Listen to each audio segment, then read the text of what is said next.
Hello বন্ধুরা, সুস্মিতার হেসেলে সবাইকে স্বাগত। আজকে আমি আবার একটি নতুন রেসিপি নিয়ে এসেছি। আপনাদের কারো যদি মুখে রুচি না থাকে, এই রেসিপি মুখে রুচি এনে দেবে। এই দেখেছেন দেশি টমেটো আর বেগুন দিয়ে এত সুন্দর একটা ইউনিক রেসিপি হবে, দারুণ টেস্টি। আপনারা দেখুন আমি কিভাবে বানাচ্ছি, আর ভালো লাগলে আপনারা একবার বানাবেন। কেমন লাগে কমেন্ট করে জানাবেন। আমি কিন্তু এই যে দেশি টমেটো নিয়ে নিয়েছি দুটো, আর বেগুন একটা ছোট সাইজের বেগুন নিয়েছি। আর এর মধ্যে কি কি দেব আপনাদের সাথে আমি চাপিয়ে দিয়েছি। তেল দিয়ে দিয়েছি 2 চামচ। তেল গরম হয়ে গেছে, এর মধ্যে আমি এই একটুখানি 5 ফোড়ন দিলাম। আর 3টে রসুনের কোয়া ছাড়িয়ে কেটে রেখেছি কুচি কুচি করে, এটা দিয়ে দিলাম। এরপর এগুলো আমি একটু ভালো করে নেড়ে চেড়ে একটু ভেজে নেব। ভাজা হয়ে গেলে আমি এই বেগুনগুলো দিয়ে দিলাম।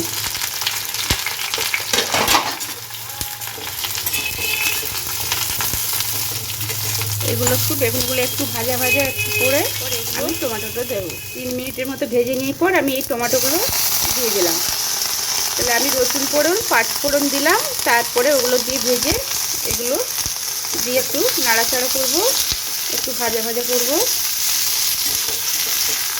এটাতে আমি লবণ দিয়ে দেবো, তাহলে টমেটোগুলো তাড়াতাড়ি নরম হয়ে যাবে। তার মধ্যে আমি লবণ দিয়ে দিলাম, আর হলুদটা আমি এখনই দিয়ে দিচ্ছি।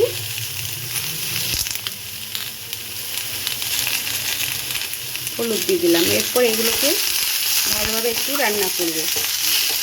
এর মধ্যে আমি সরষে বাটা দেবো। দারুণ এটা খেতে লাগে। আপনাদের মুখে যদি রুচি না থাকে, এটা একবার খাবেন, মুখে রুচি ফিরে আসবে। দারুণ সুন্দর টক খেতে লাগে। মিষ্টি, কেউ যদি বেশি মিষ্টি খান একটু মিষ্টি দেবেন, আমি অল্প মিষ্টি দেবো, আমার একটু টকটকে ভালো লাগে। এটা একটু চাপা দিয়ে দিই। এবার আমি ঢাকাটা কিছুক্ষণ পর খুলে নিলাম। এগুলো অনেকটা নরম হয়ে গেছে। এরপর আমি এর মধ্যে 1 চামচ সরষে বেটে রেখেছি, এটা দিয়ে দিলাম। এটা একটুখানি ধুয়ে আমি জলটা দিয়ে দিচ্ছি।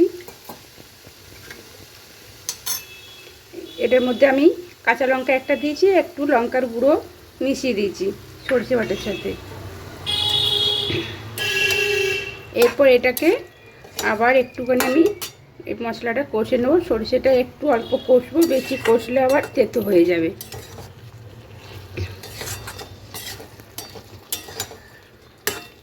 দেখেছেন খুব সুন্দর দেখতে হয়েছে, খেতেও খুব সুন্দর হবে।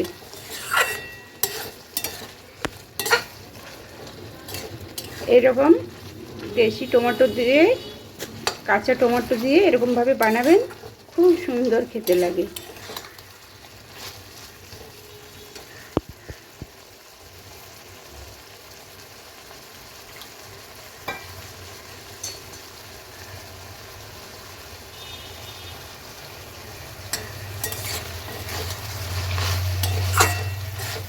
এরপর আমি এটার মধ্যে অল্প করে জল দিয়ে এটা একটু চাপা দিয়ে দেবো।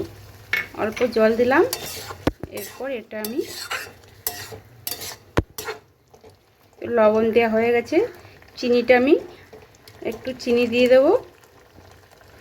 এটা 5 মিনিট মতো হোক, তারপর আমি একটুখানি আমি চিনি দিয়ে দিলাম। এটা আবার চিনি দিয়ে চারদিকটা এটার সাথে একটু মিশিয়ে নেব। একদম টমেটোগুলো একদম নরম হয়ে গেছে, বেগুন টমেটো নরম হয়ে গেছে। আর একটুখানি আমি এটা রান্না করে নেব, আর একটুখানি চাপা দিয়ে দিই, একদম নরম রান্না কমপ্লিট হয়ে গেল। দেখেছেন কি তাড়াতাড়ি, একদম ঝটপট করে এই রেসিপি বানাতে কোনো টাইম লাগবে না, কোনো বেশি কিছু জিনিসের দরকার নেই। এইভাবে আপনারা একবার বানাবেন বন্ধুরা, দেখবেন খুব সুন্দর খেতে, সুস্বাদু। আর ভালো লাগলে লাইক শেয়ার কমেন্ট করে দেবেন, পাশে থাকবেন, সাবস্ক্রাইব করে দেবেন বন্ধুরা, আর বেল আইকনটা প্রেস করে দেবেন।